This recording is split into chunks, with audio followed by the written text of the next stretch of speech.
Bonjour à tous, j'espère que vous allez bien. Bienvenue sur ma chaîne YouTube. Aujourd'hui, on se retrouve pour apprendre à faire la fente. Mais avant de commencer, je tenais à remercier toutes les personnes qui prennent le temps de commenter, de liker et de partager mes vidéos, mais aussi à tous ceux qui prennent le temps de s'abonner. Sachez que vous me motivez vraiment à continuer. Allez, c'est parti, place à la vidéo. Alors, comme vous me l'avez demandé, aujourd'hui, je vous apprends à faire la fente. Mais déjà, ce qu'il faut savoir, c'est que la fente est un élément chorégraphique, c'est-à-dire qu'il n'aura aucune valeur de score sur la note technique. Ainsi, on la retrouvera uniquement dans les transitions de programme et ou dans la séquence chorégraphique. Elle peut se faire sur les deux jambes, en avant ou en arrière, et on la fera majoritairement en ligne droite. Pour l'apprendre, vous pouvez commencer directement sur la glace, mais si vous avez un petit peu peur, vous pouvez aussi la travailler au sol. Alors je vous donne deux exercices si jamais vous voulez faire comme ça. Le premier, ce sont tout simplement de faire des fentes latérales. Vous pouvez en faire 10 de chaque jambe, ça suffira. Et le deuxième exercice, eh bien, ce sera tout simplement de travailler la position de la fente.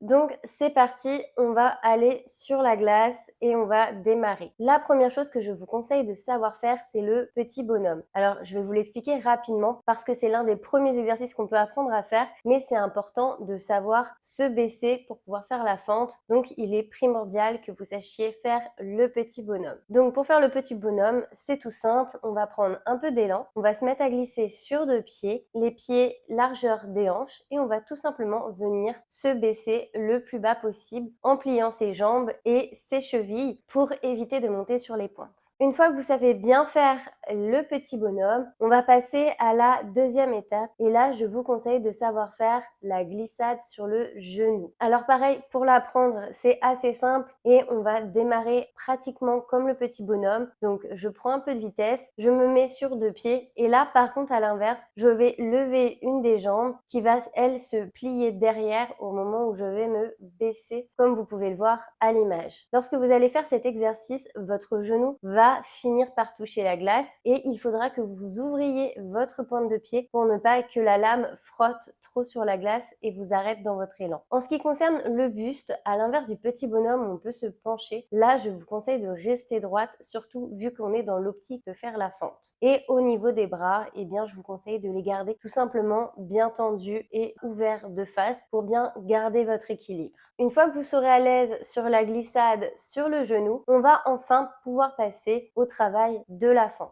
Alors pour travailler votre fente, je vais vous proposer deux techniques et après ce sera à vous de choisir quelle technique vous voulez faire pour apprendre à faire la fente. La première technique dont je vais vous parler s'adresse majoritairement aux personnes qui ont peur de tomber, tout simplement parce que vous allez voir, on va procéder un peu plus étape par étape, contrairement à la technique qui suivra. Je vais vous montrer l'exercice à l'arrêt, mais je vous déconseille de le faire à l'arrêt parce que c'est vraiment très dur de tenir en équilibre. J'en ai fait les frais durant la vidéo comme vous pouvez le voir à l'image, donc c'est vraiment pour vous expliquer que je le fais à l'arrêt, essayez de le faire toujours avec au moins un petit peu d'élan. Donc on va redémarrer via notre glissade sur le genou. On va tout simplement prendre notre élan comme si on faisait notre glissade sur le genou. On va descendre et là, une fois qu'on est en position de glissade sur le genou, eh bien on va tout simplement essayer de tendre notre jambe de derrière. Alors, vous n'êtes pas obligé de descendre aussi bas que la glissade sur le genou pour un point de vue équilibre. Là, ce sera à vous de trouver. Mais le fait de le faire comme ça va vous permettre d'aller un petit peu plus en douceur dans l'apprentissage de votre fente. Pour la deuxième technique, et là, c'est pour les personnes qui ont beaucoup moins peur de tomber, puisqu'on va se mettre directement en fente,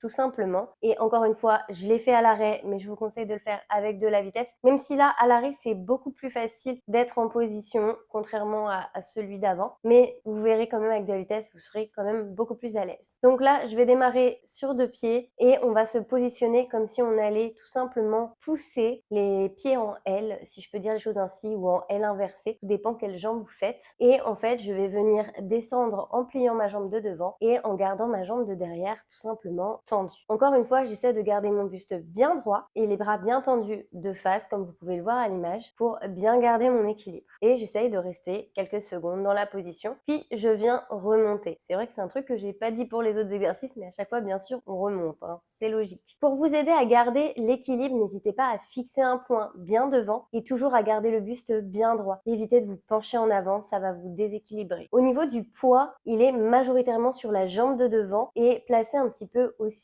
au milieu. Il y a peu de poids sur la jambe de derrière. Il y en a un petit peu, mais beaucoup moins. On est majoritairement sur la jambe de devant. D'ailleurs, c'est elle qui va faire tout le travail quand on va descendre et quand on va remonter. D'ailleurs, faites attention, si vous le faites plusieurs fois et que vous n'avez pas l'habitude, ça peut vous faire des petites courbatures. C'est pour ça que je vous parlais des fentes à travailler au sol, parce que ça aussi, ça peut vous aider à vous muscler et être tout simplement plus à l'aise. Globalement, c'était à peu près tout pour l'apprentissage des fentes, mais on va aller un petit peu plus loin juste pour que vous sachiez qu'une fois que vous serez à l'aise pour faire les fentes, il y a plein d'options qui vont s'ouvrir à vous. Et bien déjà, vous pourrez faire des fentes en arrière, des fentes retournées, comme vous pouvez le voir à l'image. J'ai pas forcément des images pour toutes les figures, mais je vous mets celles que j'ai. Vous pourrez faire des fentes descendues en grand écart si vous êtes souple, et vous pourrez aussi utiliser la fente en entrée de pirouette, notamment de pirouette assise. Selon les contrôleurs techniques, ça peut être considéré comme une entrée difficile, parce que sachez quand même que c'est pas simple de rentrer en pirouette assise via une fente. Et pareil, si vous avez appris du coup en suivant mes étapes la glissade sur le genou, vous pourrez aussi faire des glissades sur le genou en vous retournant, etc.